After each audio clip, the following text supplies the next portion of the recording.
दिल्ली, भारत सरकार ने आधार कार्ड से जुड़ा एक नया नियम लागू कर दिया है, जो करोड़ों भारतीयों के लिए बेहद अहम है।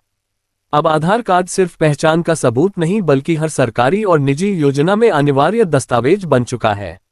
नए नियम के तहत अगर आपके आधार में कोई गलती है या आपने अभी तक अपडेट नहीं कराया है, तो यह आपके लिए बड़ी परेशानी बन सकता है। ये नियम 14 अक्टूबर 2025 से पूरे देश में लागू हो गया है। आधार कार्ड अपडेट पर सरकार का नया आदेश। केंद्र सरकार ने साफ कहा है कि अब किसी भी सरकारी योजना, सब्सिडी, छात्रवृत्ति या बैंक सेवा का लाभ सिर्फ आधार वेरिफिकेशन के बाद ही मिलेगा। यानी अगर आपके आधार में नाम, जन्मतिथि या पता गलत है, तो आपको इन सेवाओं से वंचित होना पड़ सकता है।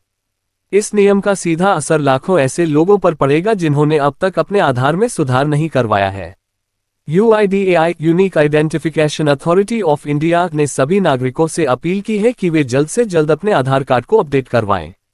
सरकार का उद्देश्य क्या है? केंद्र सरकार का उद्देश्य इस कदम से धोखाधड़ी और फर्जीवाड़ा रोकना है। पिछले कुछ सालों में कई ऐसे मामले सामने आए हैं जहां गलत आधार जानकारी के कारण योजनाओं का दुरुपयोग हुआ। सरकार चाहती है कि हर व्यक्ति की पहचान पूरी तरह सटीक हो ताकि योजनाओं का लाभ सिर्फ पात्र लोगों तक पहुंचे। इसके अलावा ये कदम डिजिटल पारदर्शिता को बढ़ाने और आधार डेटा को अद्यतन रखने की दिशा में भी महत्वपूर्ण माना जा रहा है। आम नागरिक को क्या करना होगा?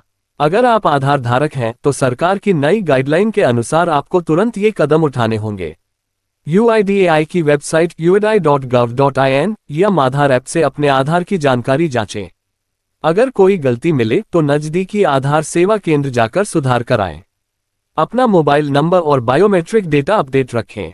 सरकार ने 14 सितंबर 2025 तक निःशुल्क अपडेट की सुविधा दी है। इस तिथि के बाद अपडेट करवाने पर शुल्क देना होगा। अगर अपडेट नहीं किया तो क्या होगा?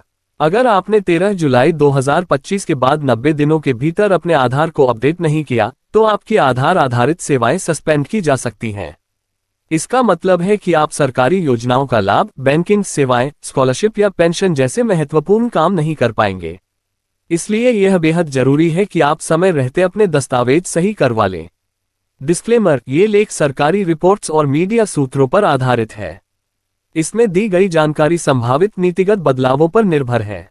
किसी भी अंतिम निर्णय से पहले UIDAI की आधिकारिक वेबसाइट से जानकारी अवश्य लें।